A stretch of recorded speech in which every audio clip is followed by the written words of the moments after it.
but we can discuss anyway what the future of Agile research can be. Okay. Also, welcome.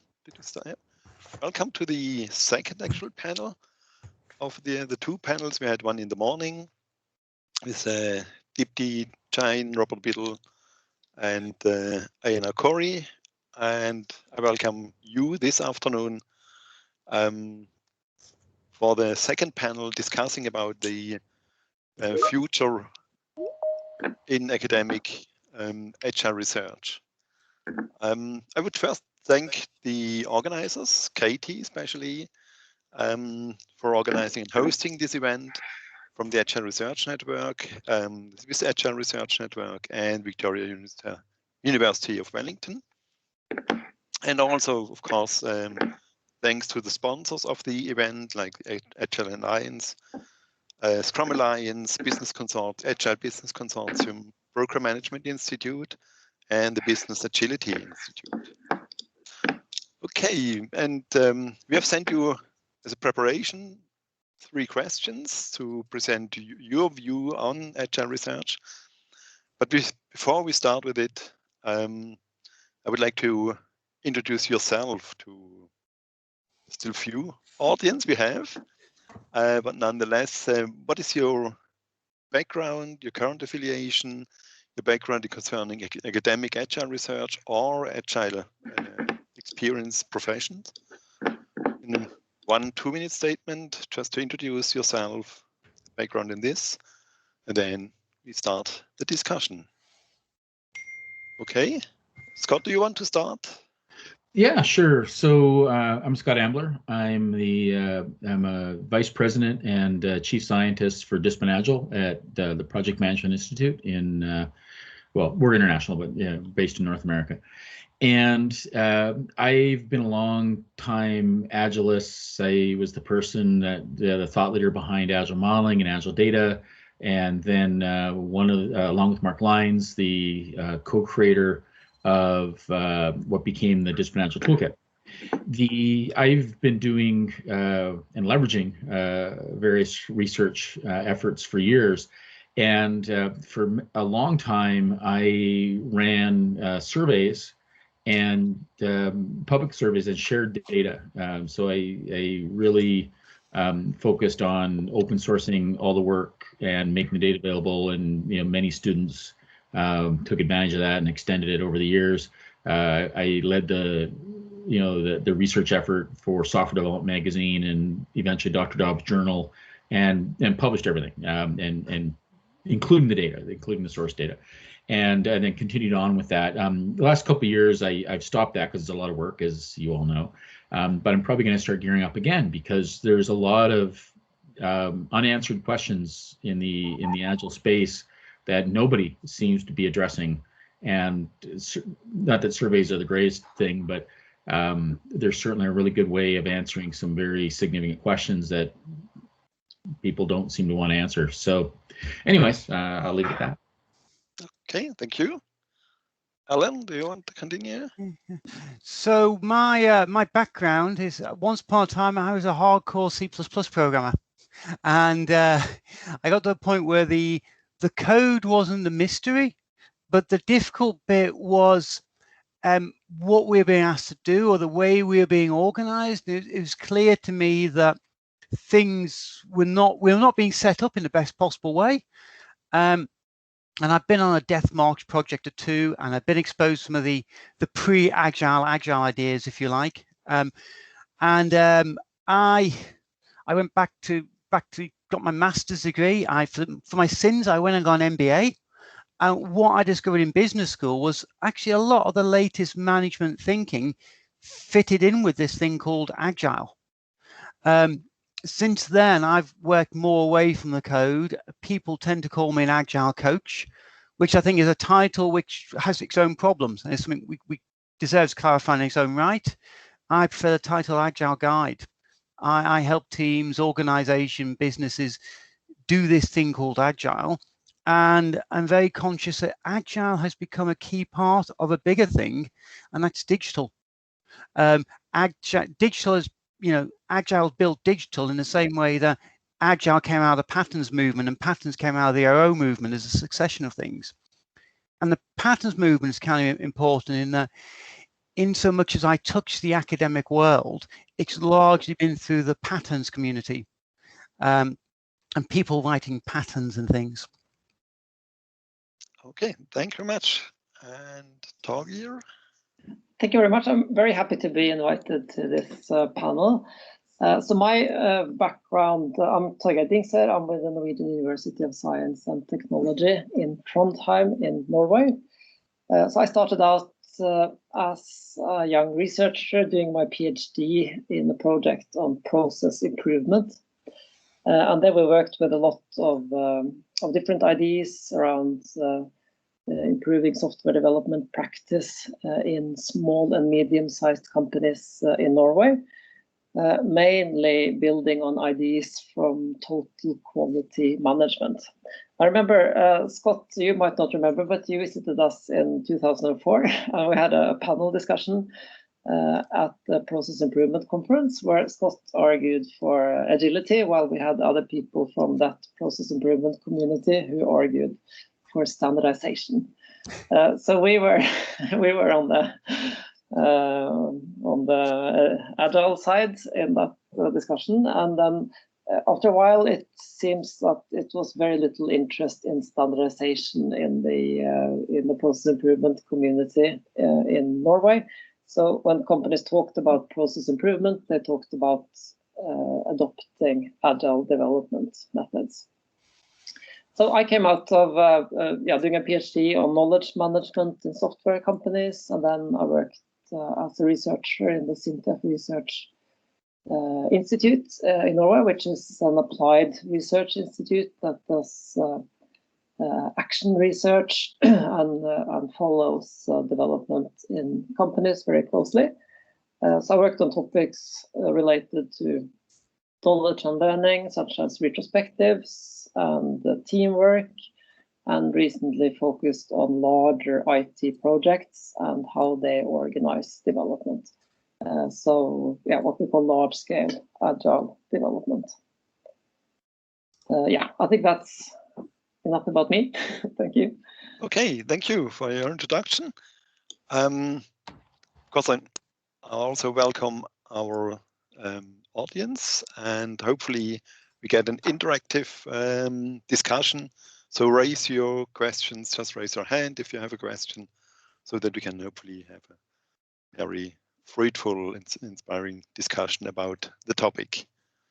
And I mentioned at the beginning, we have sent you 3 questions to prepare your statement about academic research and Agile, and I want to share my screen and just show the questions also to the audience. Here I am. So these were the questions that we have sent you to prepare your view on Agile research. So what are the main research area on Agile today, and what research area are going to emerge in the near future? How do you see the relationship between research and the ecosystem of Agile? And finally, how can organizations implementing Agile benefit from research on Agile? Okay, oops. And who wants to start? Scott, do you want to start with your view on academic Agile? Yeah, so I took a few notes to answer those questions. So the first question, what are the main research areas? I really don't know anymore. I hate to say it, but the academic community is really sort of faded away in the Agile space. Like, we used to at the conferences, we would have research tracks, and there'd even be research-oriented conferences that people would go to, and there still are, the Extreme Programming Conference, for example. But it's really sort of petered, and it never really took off, and what did occur really sort of petered out in my mind. So some of the questions. So what research areas would I like to see? what works in practice? I think just before this panel, I was speaking with a group of people who were on an architecture team, and they were their understanding of Agile was phenomenally naive. And it was all the old prejudices. Yeah, the Agiles don't do architecture, they don't do anything upfront stuff, blah, blah, blah, blah. And the reason why they had these naive understanding of Agile is because they were listening to the rhetoric. And they weren't looking, they didn't really have coherent sources of information about how do these things fit in. Like what are people actually doing? Not what they're talking about, but what are they doing? And this is one of the things. This is one of the reasons why I did all these surveys over the years.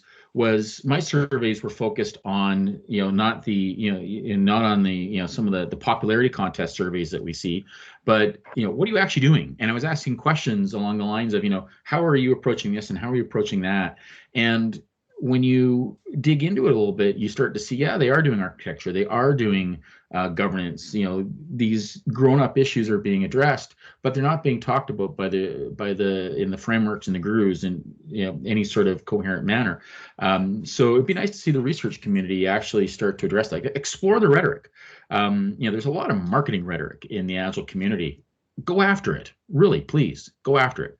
And even like the explore the values and principles around the manifesto. It's been 20 years, and the 12 principles, you'd be hard pressed to find hard data on around proving either way or exploring those principles in any sort of detail. Like there's some yes and some no. It's still, and it's been 20 years, so come on. So anyway, so there's a lot of opportunity there. So the second question was, how do you see the relationship between research and the ecosystem of Agile? As I said, it's fallen down, and I think we can build it back up again, but we need to focus on first of all on working together, and on, which is where the real problem is, I think, but also on research that people want to hear about. So one of the things in my role, I'm often asked, where's the data on this? Where's the data on that? Tell me about other organizations in my exact situation that are doing Agile, and why are they doing it? And what's the ROI of Agile in my unique situation is often the question I get. It's not quite like that, but that's basically what it boils down to. And I can't point them to anything, and because nobody has that exact stuff to begin with. But then I ask questions like, well, are you working with researchers to study those sorts of issues yourself, or would you be open to letting a researcher come in? Well, no, we can't. It's So then, why? How dare you ask? How dare you ask? Right? If you're not willing to be involved, why should you have any access to anybody else's data? So there's that issue. And finally, how can organizations benefit from research on Agile? Most of them can't. They're not mature enough to act on the data. Any sort of information they would get, if they understand it, even if there was something that was reasonably close to what they needed, often they would tell themselves, they would come up with an excuse for why it's not perfectly applicable. So all that good sort of stuff. Because they want specific answers to their exact situation, and there aren't any usually. Because the answer is it depends usually, and by the time there's overwhelming data or research on a given topic, it's no longer relevant, because everybody else, if we get a data set so big that I can answer that question, that's because all their competition is so far ahead of them now that things aren't going to go well for them. So anyway, interesting problems that we need to explore as a community, I think. Okay, thank you very much for this first insight in academic research and Agile. Allan, do you want to continue?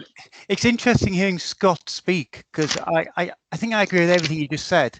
And I was in thinking about this conversation before, I was reminding myself to preface everything I say as in the context of the UK, because it's largely UK people I talk to in the UK market I see. And I'm painfully aware that some of the things I might say may be restricted to the UK. this idea of a divide between the academics and the practitioners. But I've just heard Scott say everything, and it sounds like it applies to the US too. So that's the good news. It's also interesting, Scott's opening remarks about almost anything. I was talking to a friend yesterday on Zoom, of course, not in the physical space, and I said to him, "I'm on this panel. You know, they said, what should academics research into?" And John said, he said, "Almost anything." You know, it just doesn't matter. There's no research there. So Scott's saying that as well, and I think one of the things we need to think about is where Agile has come from. Is as I hinted at before, for me, Agile is now the process change that accompanies digitization. Agile is not about software development. It's not about a whole bunch of other things. It's a process. It's a set of processes. It's a way of working. It's a philosophy which complements digital business, digital working, and digital tool sets. It originated in software development because software developers were the people who had the first access to digital tools, who had the first email, the first instant messenger, the first web. For heaven's sake, Tim Berners-Lee was a programmer when he wrote the web. You know, Ward Cunningham was a programmer when he created the wiki. Programmers had these digital tools early on. We created Agile to solve a set of problems we had. As those digital tools spread out into other places, we find that Agile-like practices help more widely. The problem Agile has is that because Agile comes from software development and the computer science departments of universities, particularly in the UK, but I think elsewhere too, the computer science departments are traditionally quite divorced from practitioners. They would rather research the big O notation of a particular algorithm.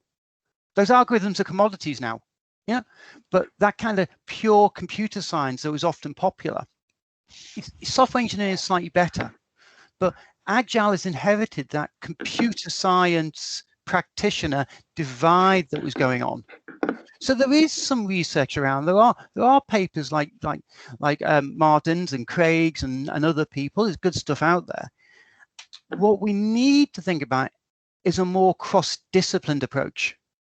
Because if you look, the kind of questions, you know, the kind of questions that I would really like to see addressed, and these are small drops in the ocean.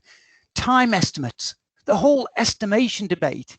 You know, there's loads of good research in psychological journals on how people estimate time, but that is a million miles from software development, and nobody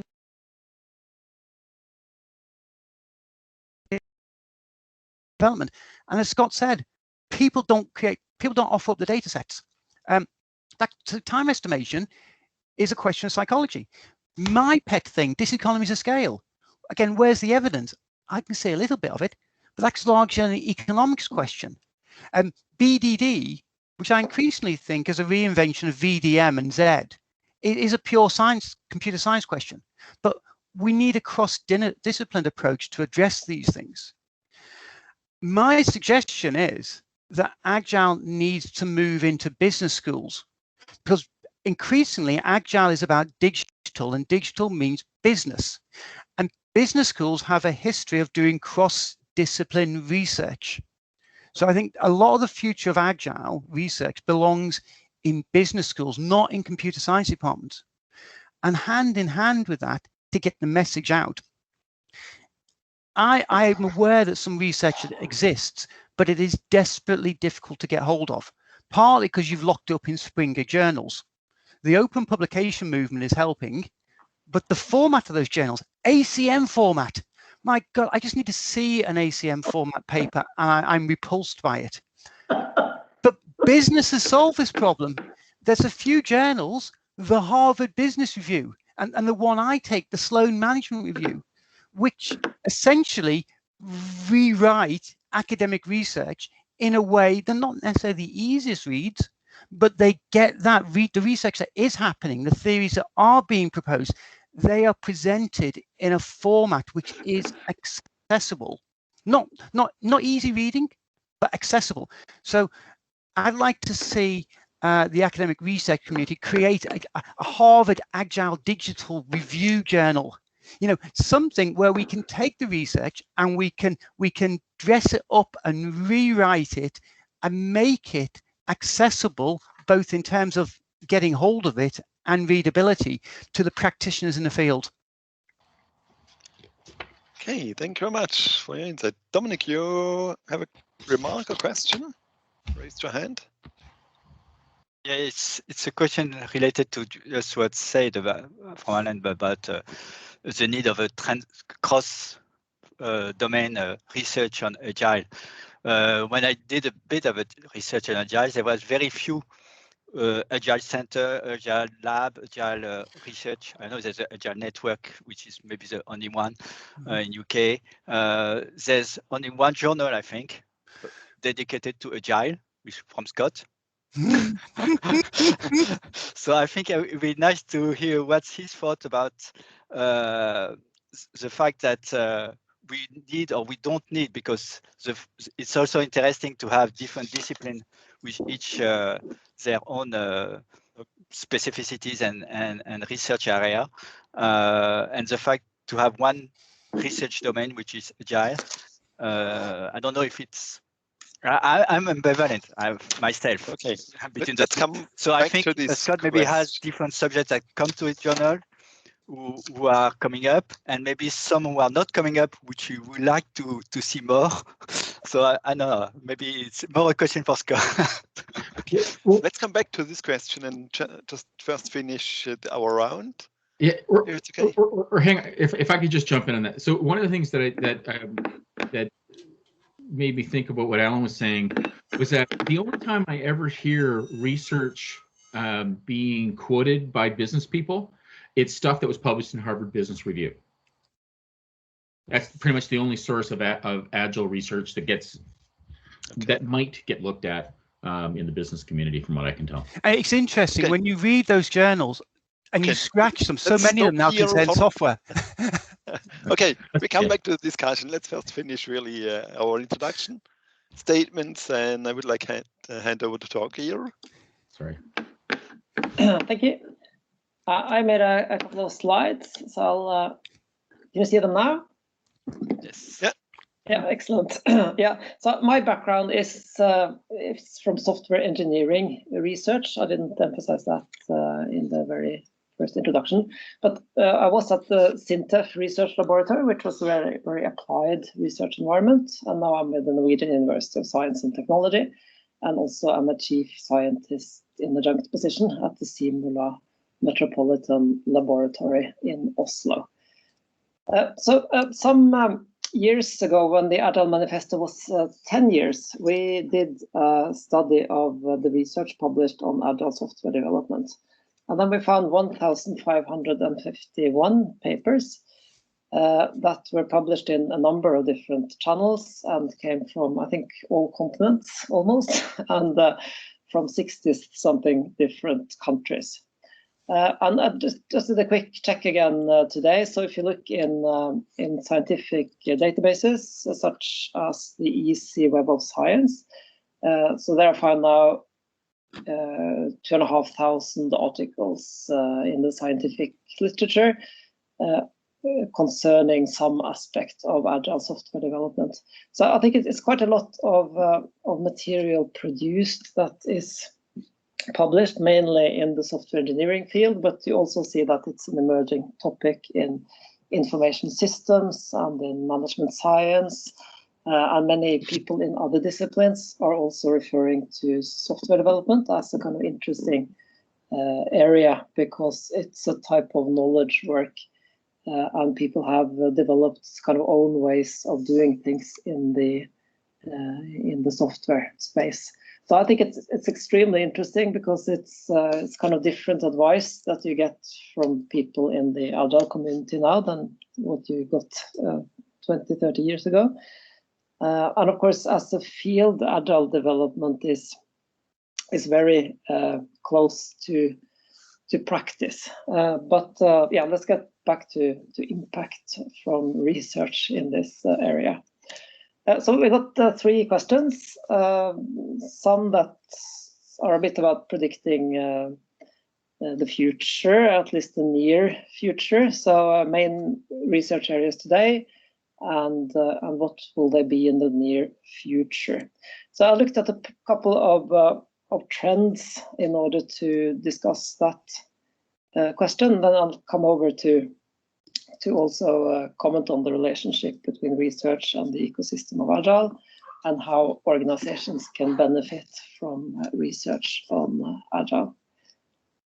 So when Agile methods came, there were a number of methods proposed, and I think studies also concentrated around these methods and practices.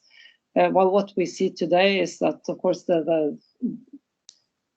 what we mean by agility is probably different. Now we talk more about Agile principles and Agile organizations or large projects that use Agile methods, while it started out as methods being suitable for small co-located teams who make software which is not safety critical, and they're also then obviously not they're looking at each other while they work as they are co-located.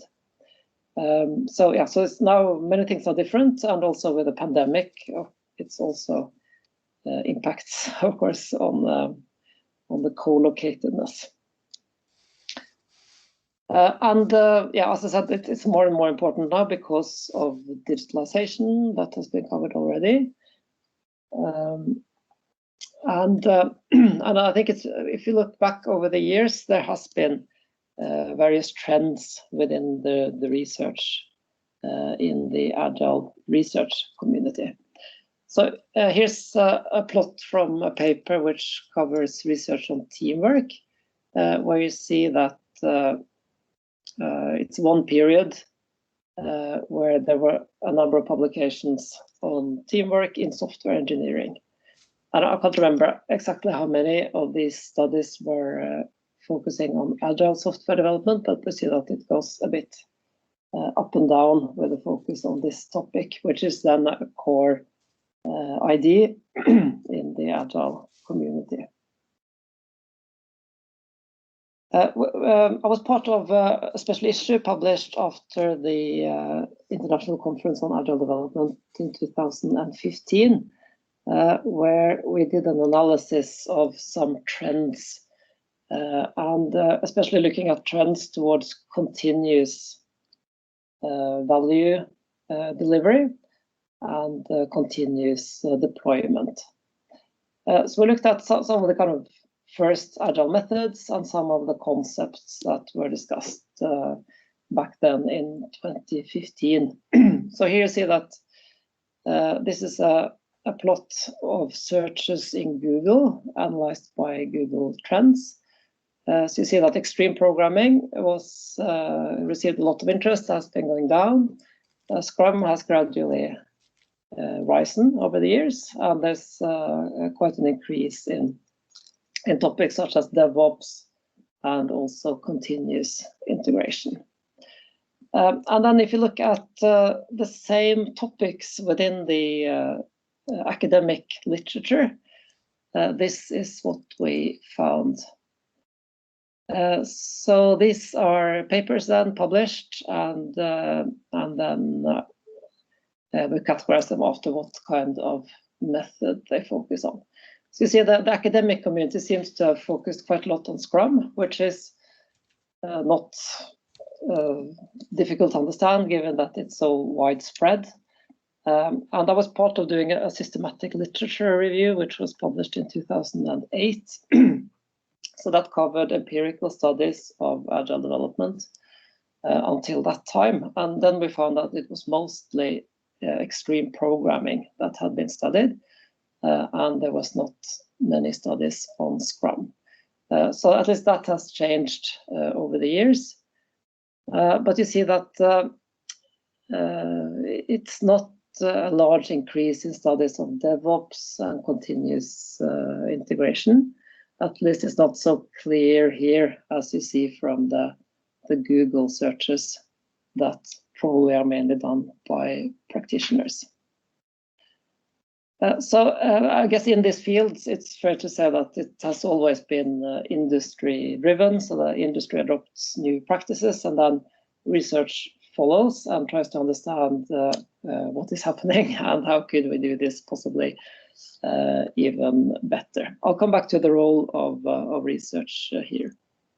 But that has been some trends, and then I thought a bit about the future, not being an expert on prediction, but at least in what we have discussed in our environment, and also at SINTEF, which is then an applied research center, which has to finance studies, usually in collaboration with industry partners. And what many are talking about now is the UN sustainability goals that puts adds other dimensions to what you produce that gives value. So I think the Agile community has many things that are fairly compatible to things in the sustainability goals, such as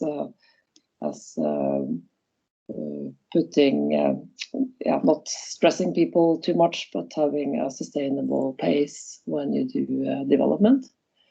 But there might be other things that could be integrated into our development methods when we analyze these other UN goals. And then, of course, the big trend is artificial intelligence and big data. That might add the types of tools that we could exploit in actual development, but also it might require some changes in how we do development.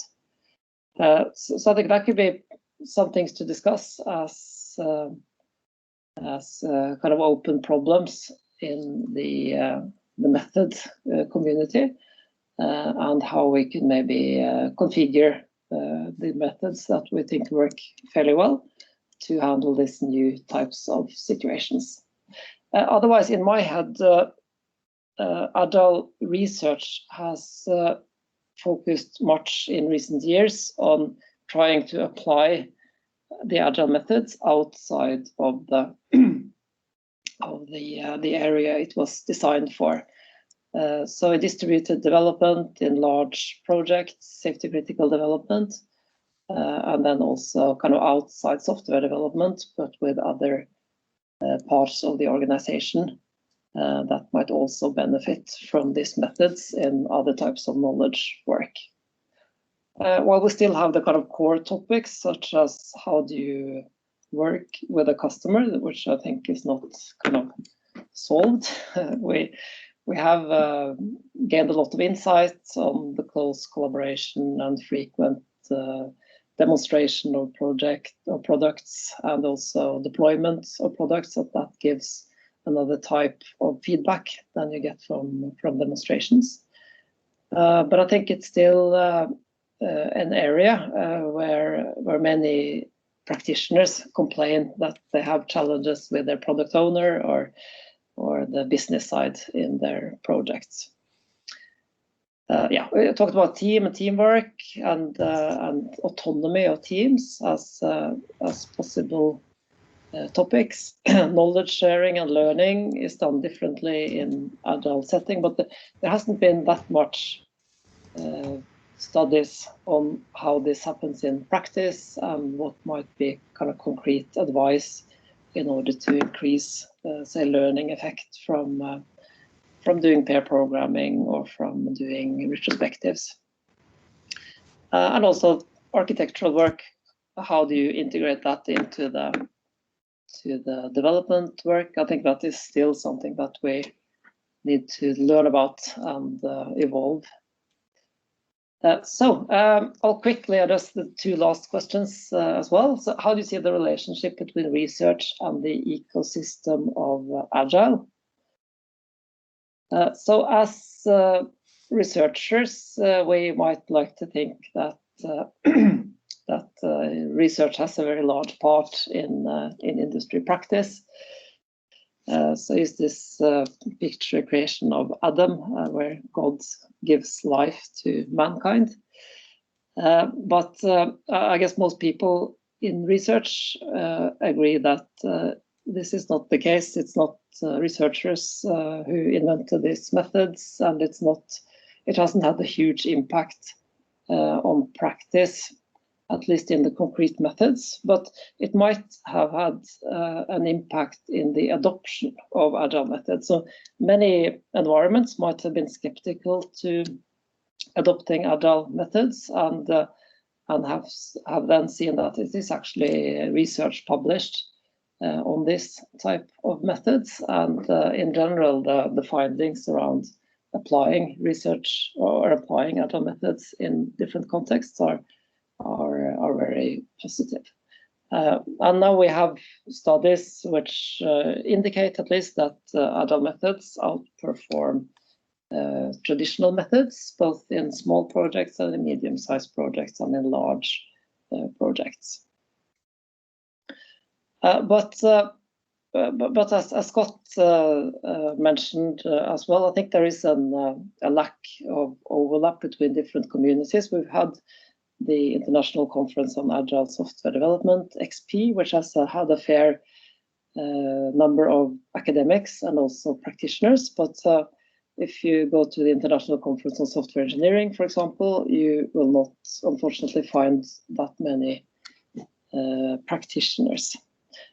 Yet, I guess what Allan who talked about Harvard Business Review, which is good at communicating to a broad audience. So I think we have something similar in our field as well in IEEE software, and we also have the Software Engineering Radio, which has a kind of blend of practitioner and academic content. But at least in my experience, if you talk to practitioners in Norway, for example, you don't find many who actually read IEEE software. And then we have, like in the UK, the Agile Research Network. So we have several environments who do studies in industry and work together with industry in organizing events and conferences. So I think we have something, but I definitely agree that we need more. And so what could then the industry or practitioners gain from collaborating with academia and maybe from reading academic studies? So at least in the Agile methods and principles and practices, you get a lot of advice, and you might connect this advice to research-based models, which might give you a better understanding of why this advice is good for you or not. So like we have established models around team effectiveness, autonomy of teams, many models of how learning happens within a group or an organization. And we have topics like coordination, which we have applied in large-scale Agile development, saying that coordinating between teams is a crucial challenge. Also, so I think that's something you could gain from academia, that you get this insight, which you get through models. And you also have rich empirical studies. So like studies in the UK that showed that extreme programming is a possible way to do software development. When Agile methods came, many were skeptical, and in the research community, people were also very, very, very skeptical. But then you had ethnographically inspired studies that show that you have environments who work like this. They deliver high quality software. Yeah, so this is kind of working. And you might also see that there are a number of deviations from applying the methods by the book, which can be interesting for companies to see that it's not only we who maybe do this not according to the book, but there's quite a lot of spread in the current practices. Yeah, and there might be also other benefits from studying these empirical studies. And then I guess Allan already talked about cross-disciplinarity, that I think a lot of the things we see in Agile development methods are relevant for other fields as well. So if you look at large organizations trying to use Agile methods, we could look at studies from change management.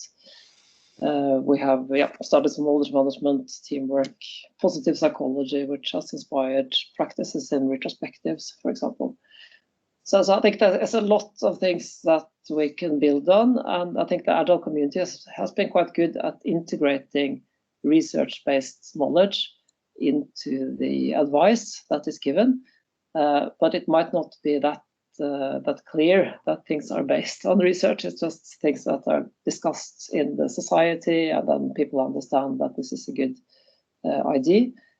So a task for us as researchers could be to point out these links to the different fields, and maybe also to different models that can explain how Agile methods work or not work in different contexts. So thank you. This was the slides that I had prepared. Okay, thank you very much for your longer insight in the view on Agile research. Thanks a lot. Other questions from the guests that we have? I see Sheila has risen her hand. Yeah, I had a very specific question about the slide that's entitled Future Topics. And what I wanted to know was distributed Agile development. What does that mean in the context of these slides? Yeah, so distributed Agile development. So when the Agile methods came, they were made for co-located development teams. So while of course now all teams almost, I guess, work in a distributed setting. So of course it gets more complicated the more distributed you are. So if you're in a global software development team and maybe don't have overlap in time zones, it's much more challenging than if you just work from home in different places in one city. But at least that has been a kind of sub-topic within the research on Agile development, which is now, of course, very relevant during the pandemic. Okay, Scott, do you want to add something to it? Yeah, so I just want to say, I'm going to ask, an unfortunate question. Who cares? Yes. Who cares? Like, so first of all, there has been research about distributed Agile development for a while. There's been books read about it. This is not new. We've been doing distributed Agile development for many, many years. I have solid data on this. I can trace this back to 2006, 2007 timeframe, and I know it was happening before then. I just don't have data to prove it. I can actually prove that this was happening. Who cares, right? So for last year, everybody, all the purists have had a smack upside the head, right? So a year ago, there was a lot of purist consultants running around saying, "Oh, you can't do distributed Agile if you're not, co-located in a room. You're evil, and you're not doing Agile. You're a heretic, and all this stuff." And now, and it was just observably untrue, right? Observably untrue. And now nobody is saying that, right? Everybody's had to figure it out. If you're still in business, you're doing distributed development. You're doing distributed work, not just about development. You're doing distributed work. So they say the academic community researches the living heck out of this. I don't care. I've been doing, all my teams have been doing this for a year. Well, my teams have been doing it for many, many years, but all the teams I'm working with now have been doing it for a long time. And so, so the researchers come along and say, "Well, you're doing distributed development. This doesn't work. That doesn't work well, or this works very well." Whoop-de-doo. Yeah, we figured that out because we experimented with it. We've been doing it, and we maybe got some coaching, maybe not, but we're doing it now. So, yeah, it's nice that somebody got a paper published. I think one thing Scott's hinting at there is we're back to feedback cycles, and the feedback cycle on academic research. So many of the papers you're talking about there, we're talking about PhDs publishing this stuff. We're looking at a 3-year lead time. You know, somebody hears about mob programming, a team gets excited about it, the team does mob programming, a month later the team says, do we want to carry on doing it or do we want to revert? And in a practitioner setting, they can get very fast feedback cycles. And a PhD student coming along and doing a proper analysis of mob programming, you're talking about 3 years before that tiny piece of research gets published. So there's things that academia can add, but you're always going to be trailing the cutting edge. And to be honest, I think you discredit yourselves a bit when you come back to these things and you look at who's doing which methods, because nobody does any method. I hope, yeah, I was worried about Scott because Scott's got his name behind some methods. And the truth is, everybody does a hybrid of some sort and they all feel guilty about it. So even just talking about who's doing Scrum is an irrelevant question. There's a little bit of research, and I think, Martin, this was in your success paper, that hints that people who say they're doing Scrum may not be doing stand-up meetings, may not be doing planning meetings, may be doing something quite different.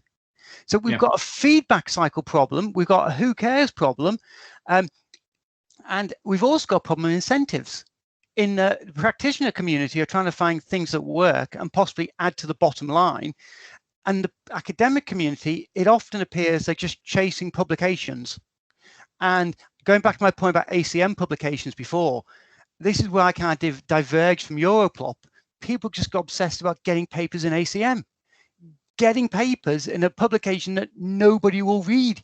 It can be gold dust, but nobody knows. Yeah, they won't know it's there. They won't know to look.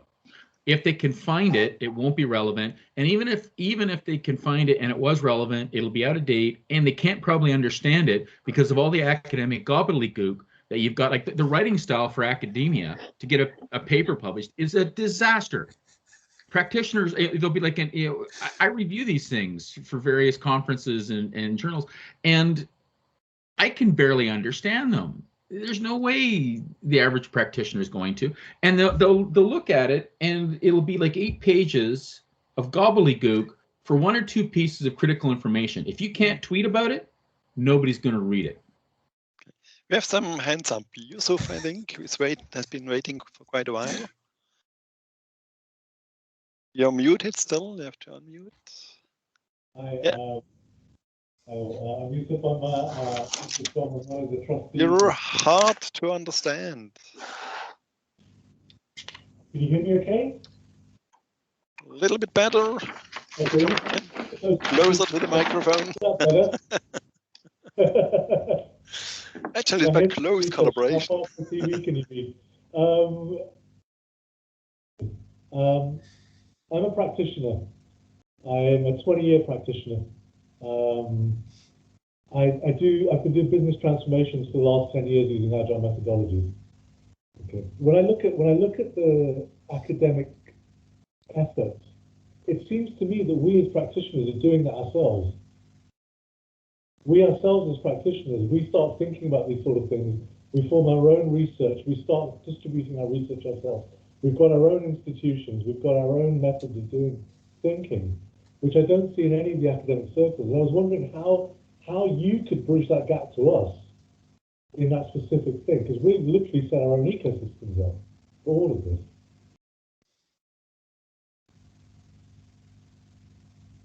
Any comments to this?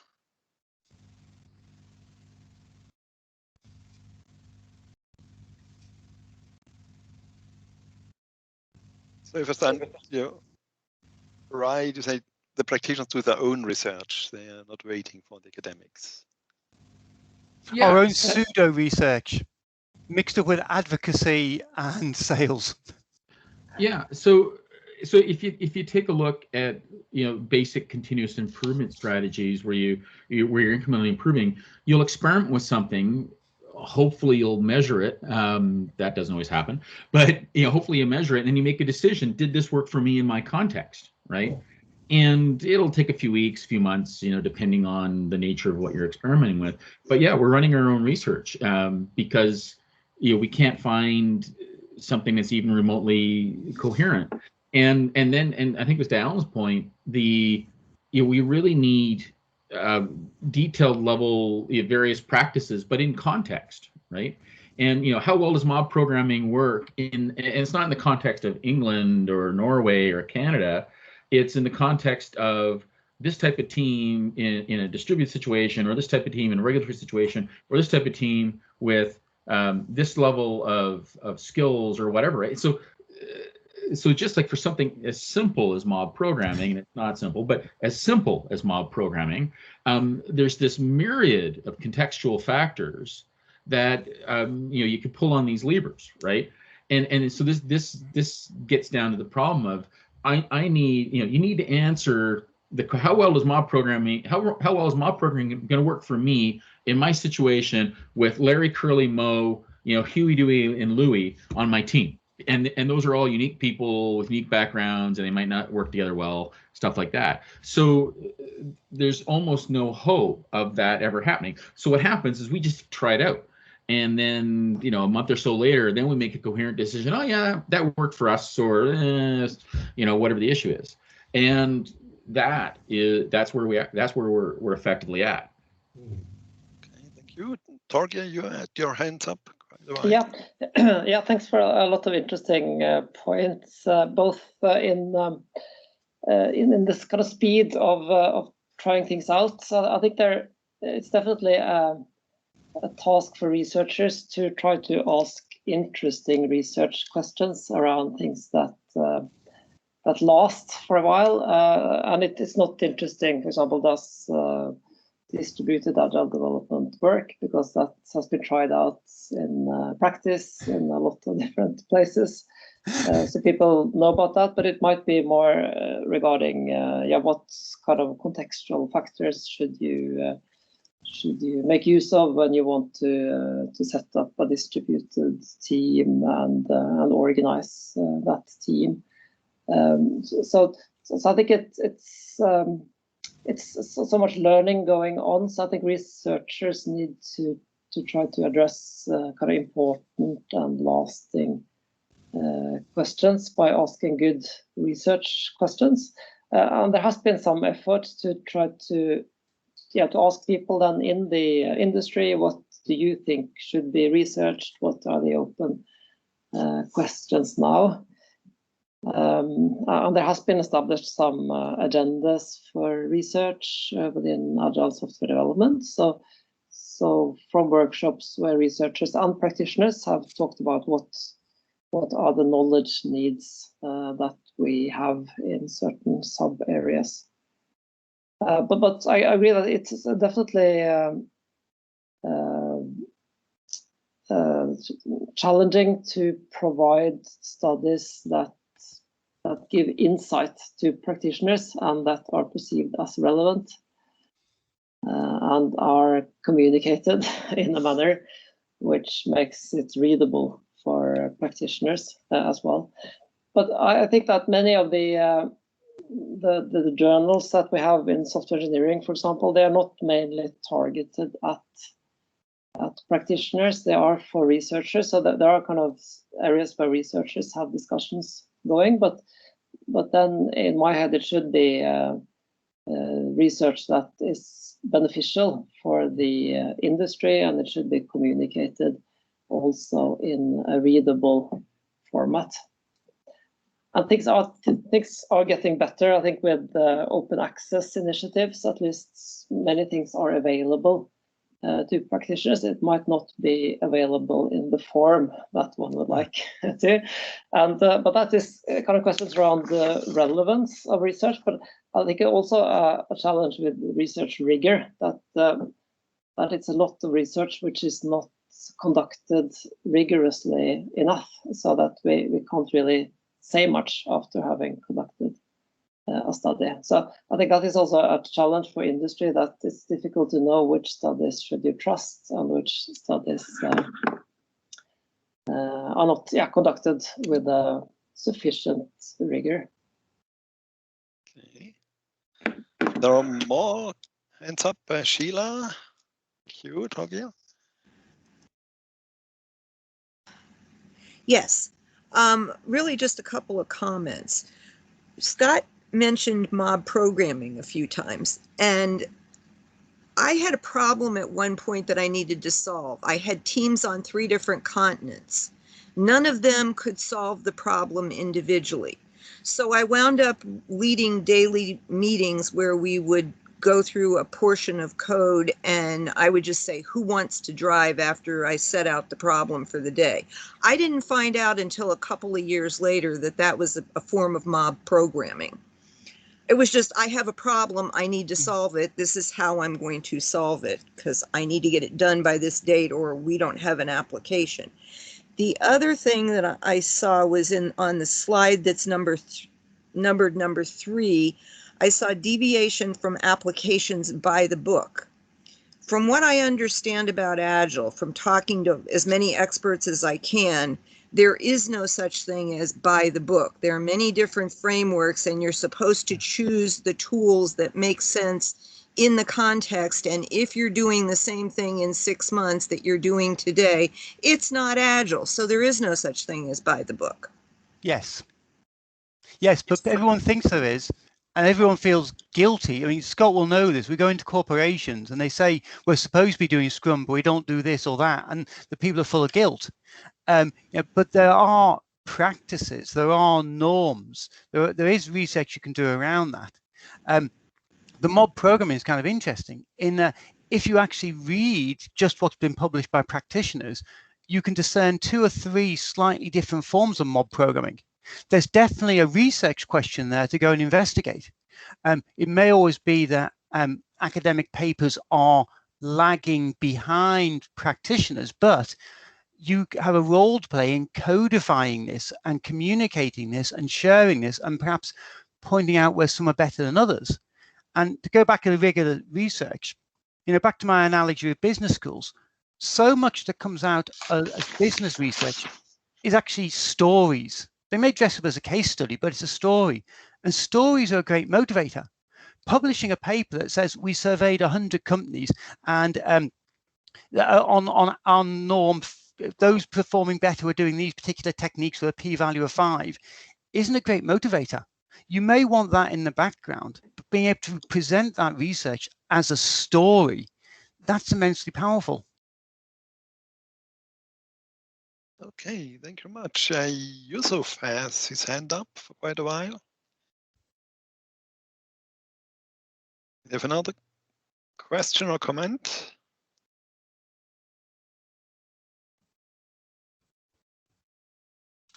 Sorry, that was purely by accident, my mistake. Okay. So Scott, you raised your hand. You're still muted. Sorry about that. So Sheila had a great story there. So her team basically invented a form of mob programming because they didn't know about it. They might not even have thought to go looking for something. Even if they looked, they might not wouldn't have known the term. How the heck would you know how to search on mob programming? So this is the challenge. So in Discipline Agile, we take a very different approach to these sorts of problems. So we assume that you're unique.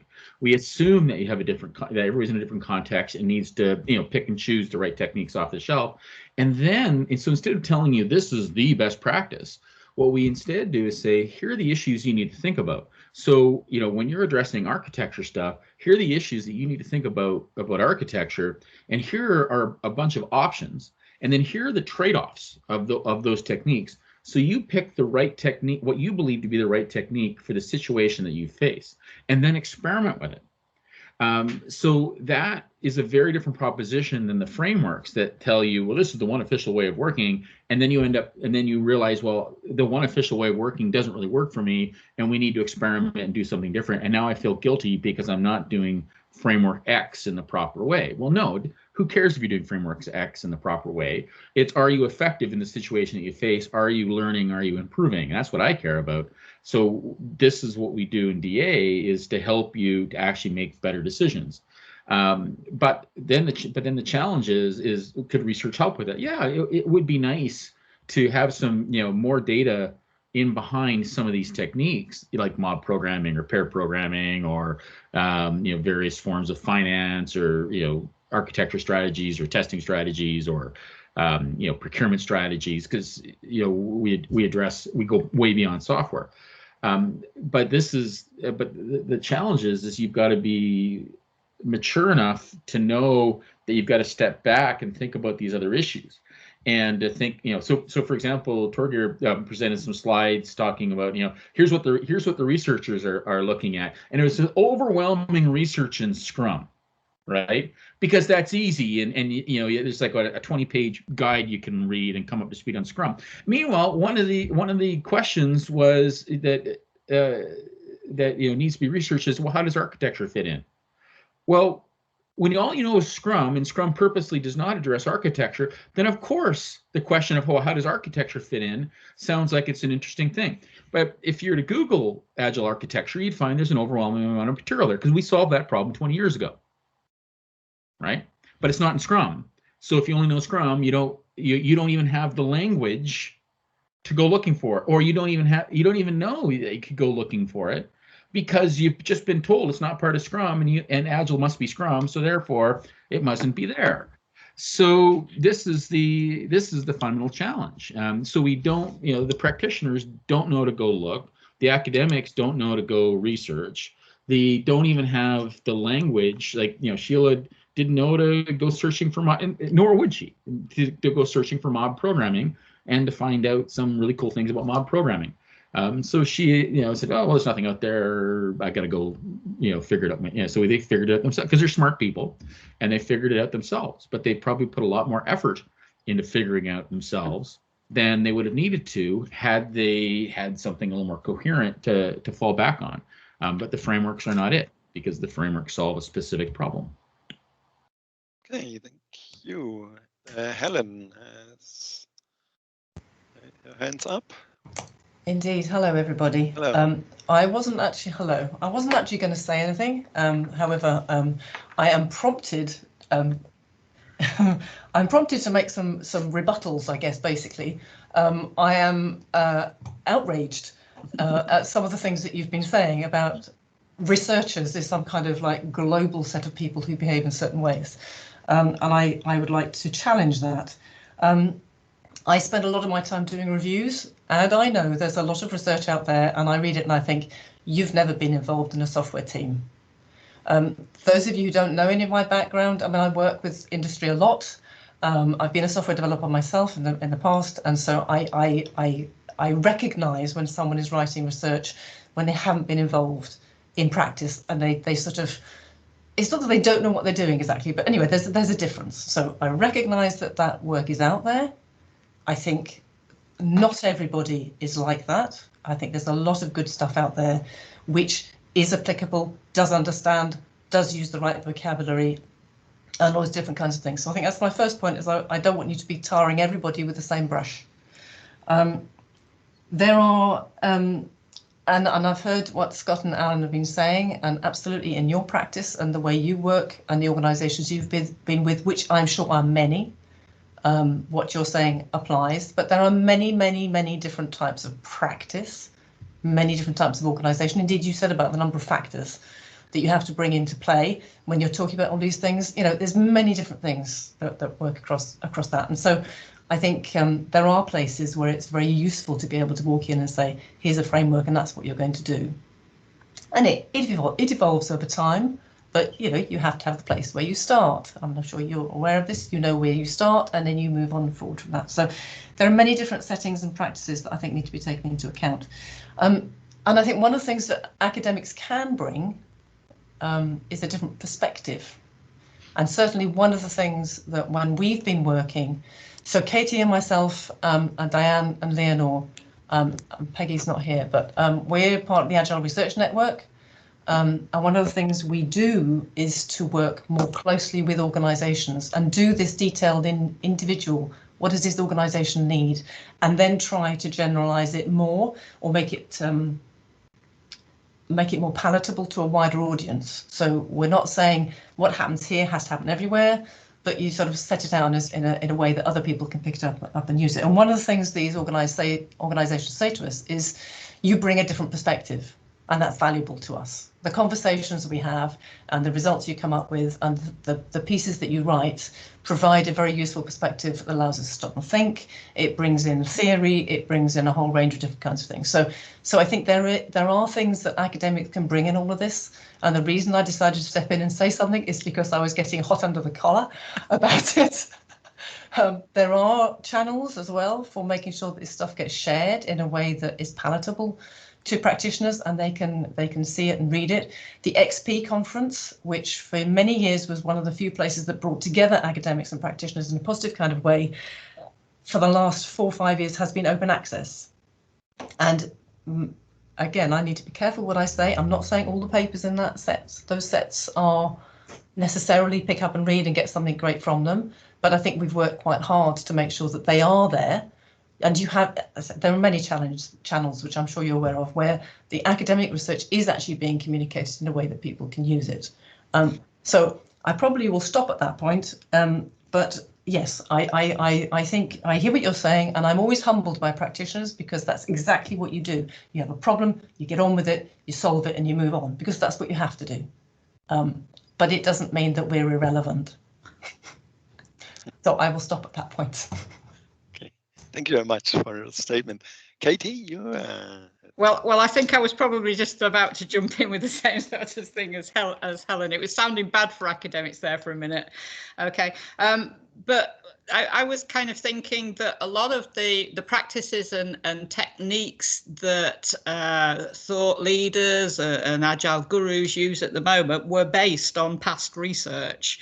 So I guess my question is around the challenge that we have of where should practitioners be looking and what is the right format? It's a question at ARN we ask all the time. Yes, we've got these interesting findings. How should we get them or disseminate them out to you? And to be honest, we get very little feedback from practitioners. So our challenge back is, where do you want to look and in what format would you want to see it?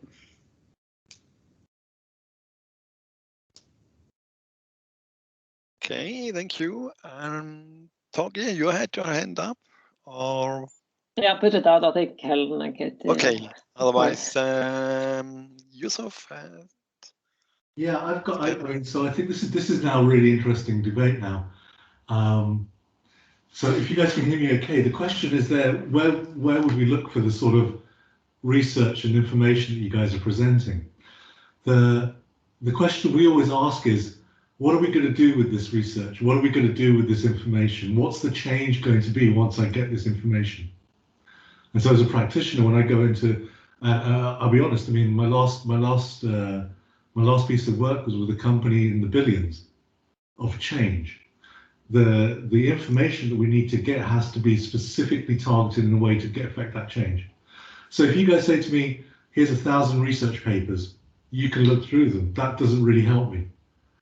So I think this is the two-way conversation that we actually need, where, for example, where we're now in the whole conversation, we've been talking about XP, and I came from originally an XP background, XP and Scrum and mob programming and all this.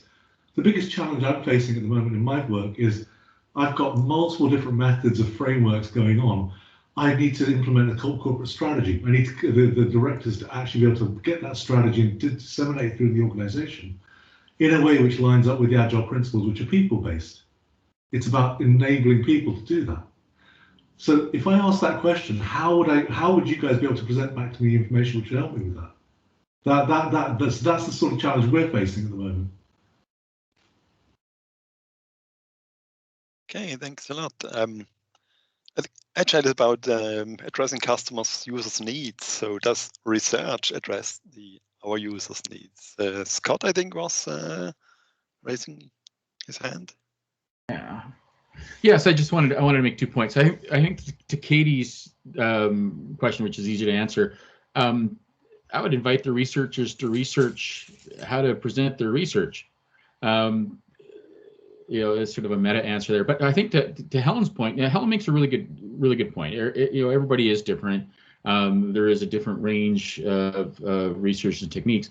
But I think that the key thing that I heard from Helen was that the researchers she seemed to be talking about we're somehow getting into the organization, we're becoming trusted advisors, and we're bringing real value. And I would hope they were also doing research while they were there and sharing their knowledge. And I suspect that's it, right? But to get invited into an organization is brutally hard. Most organizations, like our research, oh my God, you're gonna uncover all of our dirty laundry, and then you'll publish it. So then that's a brutal thing to overcome. And like I said earlier, everybody asks, give me the exact data for this exact situation that I'm in, and I always respond, well, are you letting researchers come in to research you? Oh no, of course not. Well, how dare you ask? So I think it's like we gotta find a way to convince organizations to allow the researchers to come in and do their thing, but also help. The researchers have to add value and do so in a visible manner, because they're basically consultant, right? So otherwise, why would I even spend my time with you if you're not going to add some value? And I think that's the that's the fundamental challenge there. Okay, thank you. Sheila has again her hand up.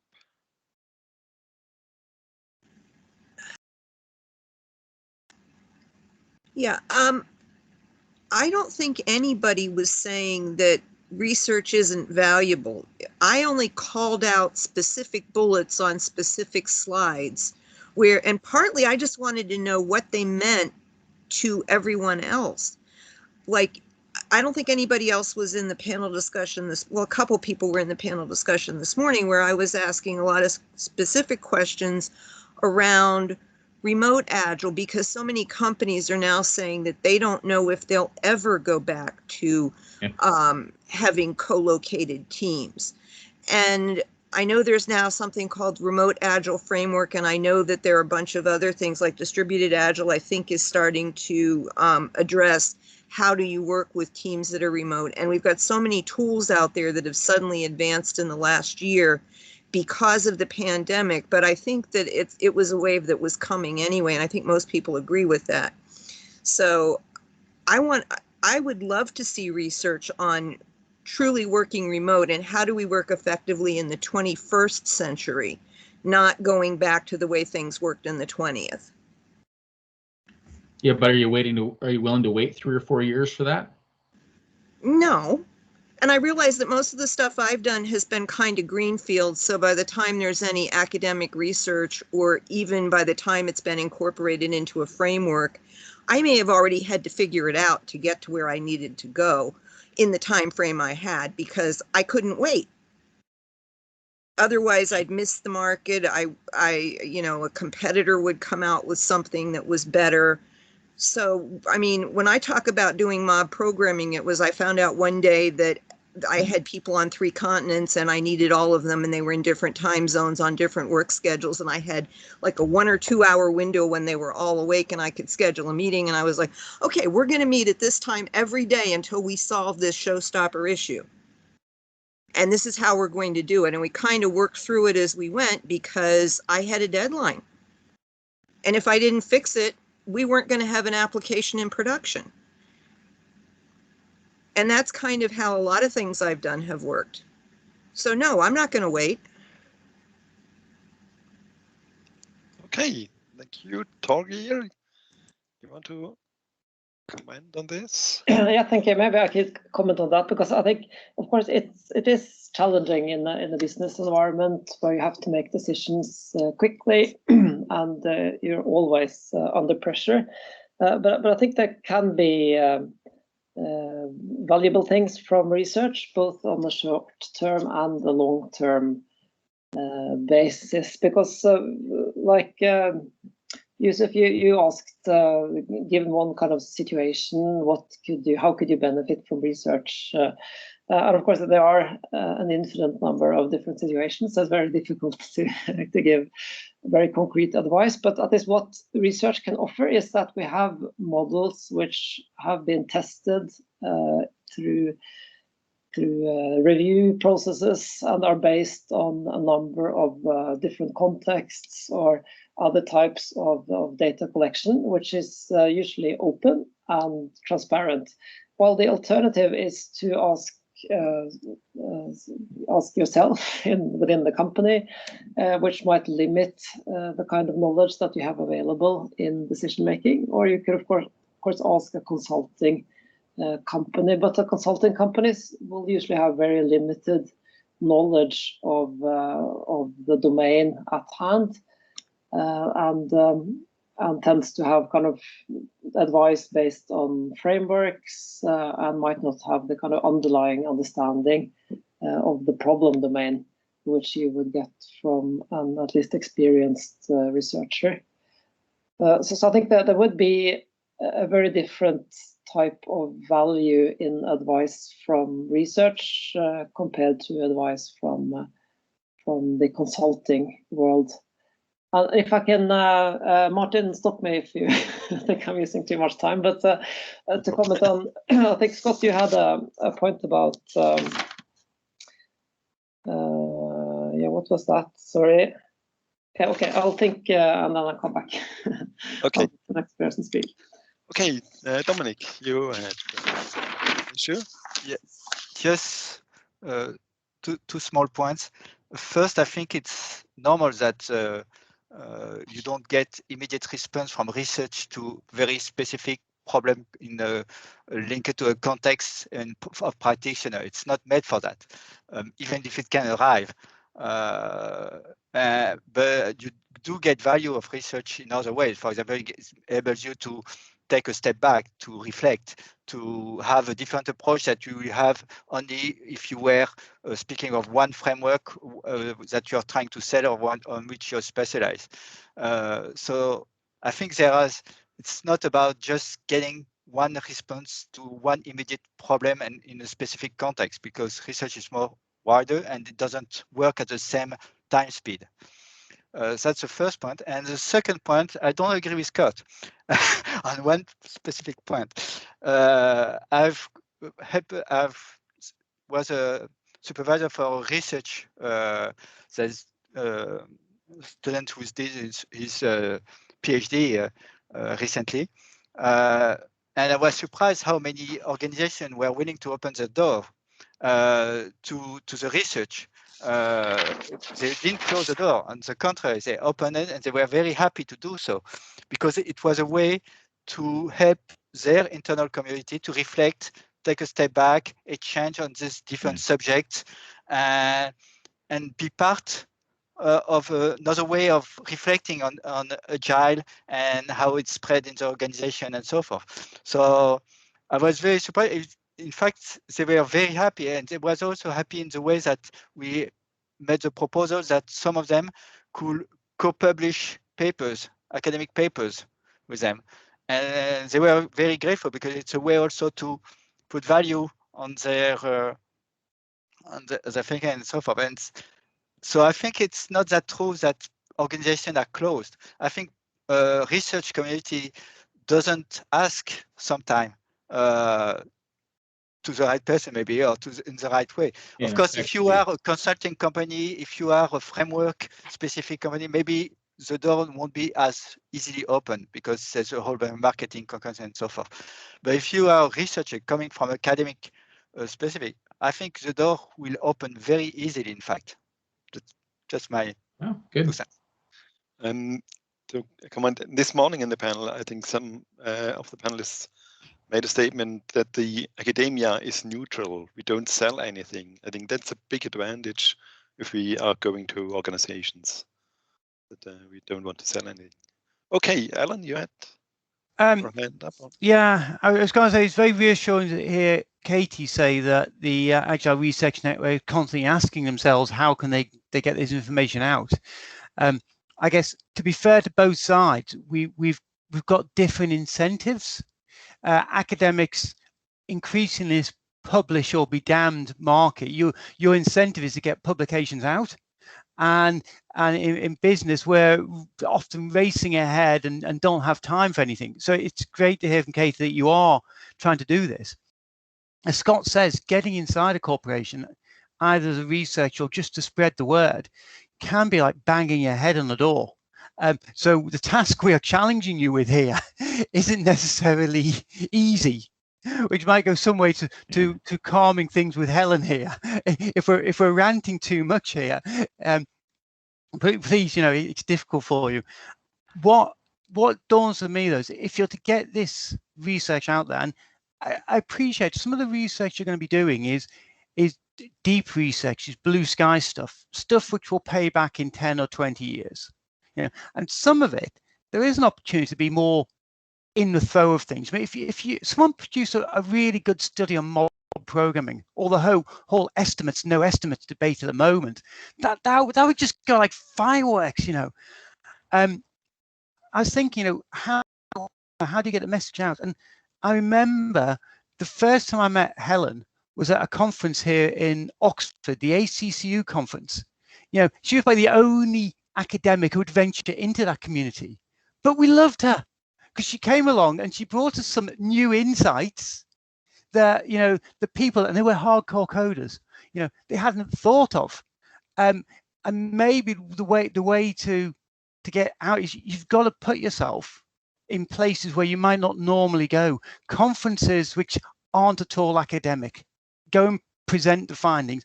I alluded before to having a journal to try and present some of this stuff. It's a very crowded market out there. Online publishing has made it easier for anyone to do it, which means everyone's doing it, and sorting the wheat from the chaff is more difficult than ever.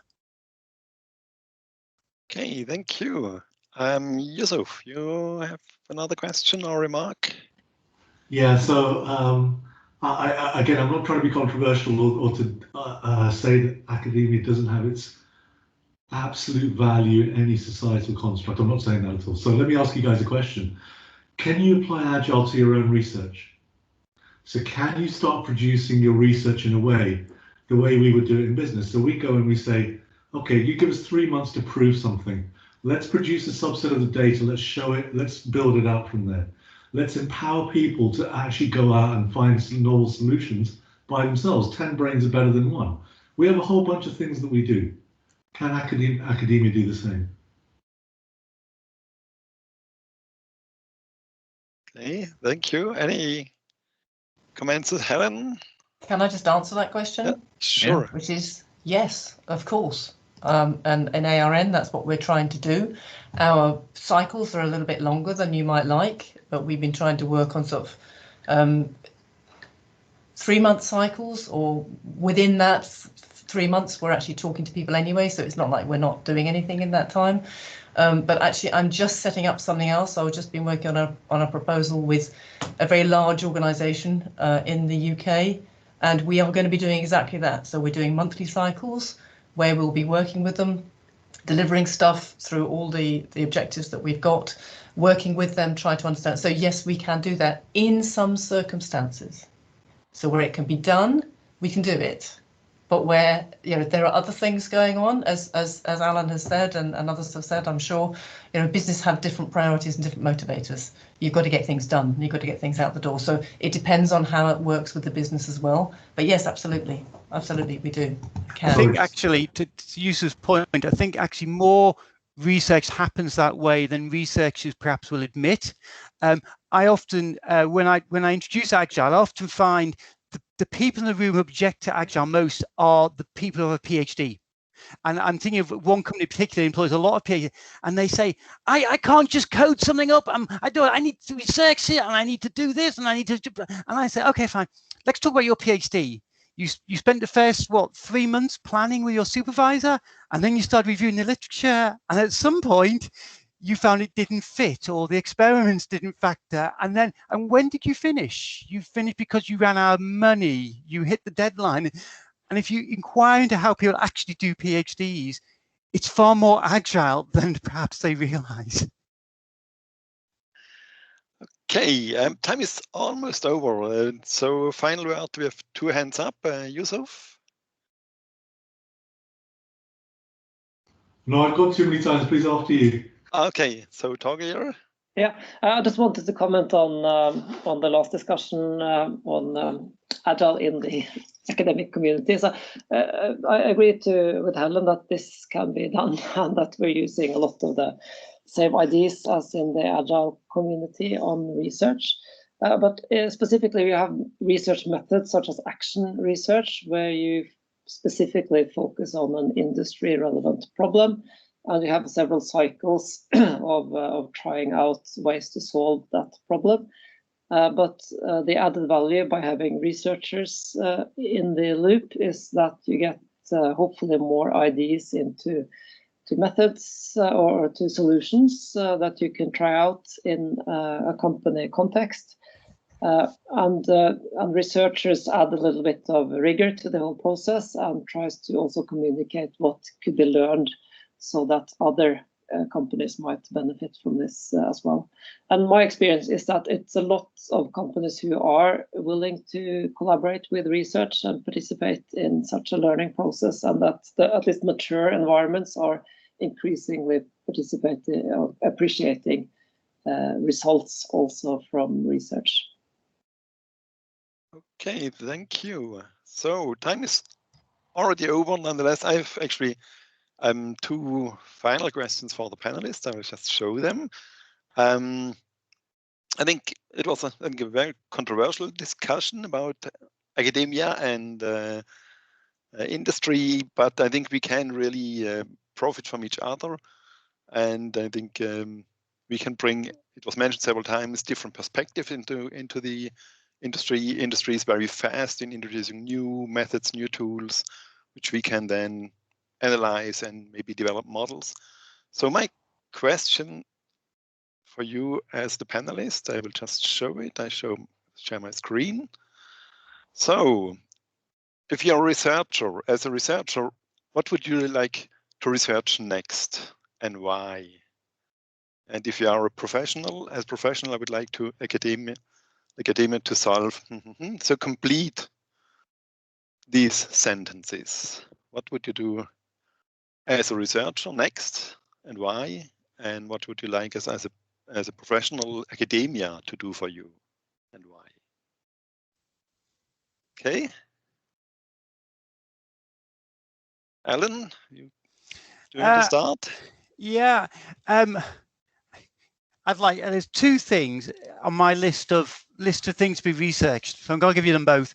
As a practitioner, I'd really like you to dig into the whole no estimates debate and find out what's going on, because I think no estimates is really proposing statistical estimation. I think there's a lot of psychology of the statistics, and I think please dig into it. The other one I mentioned earlier on, my own pet thing about diseconomies of scale. I think we need to start coupling this up with economics, and I say in diseconomies of scale. Small is cheaper. The data, I'm convinced the data is out there. Please dig into it and disprove me. Okay, so these are very concrete issues. Well, thank you very much. Scott? Yeah, I would like to see research along the lines, well, many things we've been talking about, but I would like to see research beyond agile research beyond software development. Like what's going on in the marketing world, in the procurement world, in the architecture world, in the data world. Like get beyond software development. Like 20 years is enough. Move on. And because that's really where it make an attempt to get ahead of industry, because organizations right now are struggling with these issues, and some are solving it, right? So these are things that people are actively working on and in practice and are being dealt with, but it's not across the board. So the next 10, 15 years will be organizations becoming agile, way beyond software development. So here is a perfect opportunity to get ahead of the train, because some organizations are decades ahead in some cases. So yeah, forget software. Move past software development. Nobody cares. It really is what are we doing outside of software? That's the interesting questions right now, because that's what companies are struggling with. Okay, thank you very much. And Torgeir? Yeah, I must say I still care a bit about software development, but I think Scott had a very good good roadmap ahead there, because I've been mainly focusing on large IT projects and how they make use of development methods, which has mainly meant agile methods in the recent years. But now I think it's very interesting to look at other parts of organizations and this process of changing knowledge work, inspired by what has happened in the software industry with agile methods. Okay. I guess we end in total agreement. Yes, I think so too. Yes. So thank you very much for this really very interesting discussion, participating in this panel. Thanks to the guests participating and for their very good questions and inputs. And with this, I'm finished the panel discussion. Hand over to Katie, find some final words. I just want to thank you all so much for taking part. So thank you, Martin, for chairing so well, and for the three of you, Scott, Allan, and Torgeir, for taking part. Thank you so much for your time. Okay. Thank you. I think the recording will be made available somewhere. Yes. Yeah. Yes. It will go on the Agile 20 Reflect archive, and it'll possibly go on the ARN site as well. If anybody wants a copy of it, obviously more than welcome. Okay. Thank you very much. So I wish everybody a nice evening or nice day, whatever time you have right now. Mm-hmm. Okay. Thanks for participating. Thank you. Okay. Thank you all. Thank you very much. Bye. Okay. Bye. Bye-bye.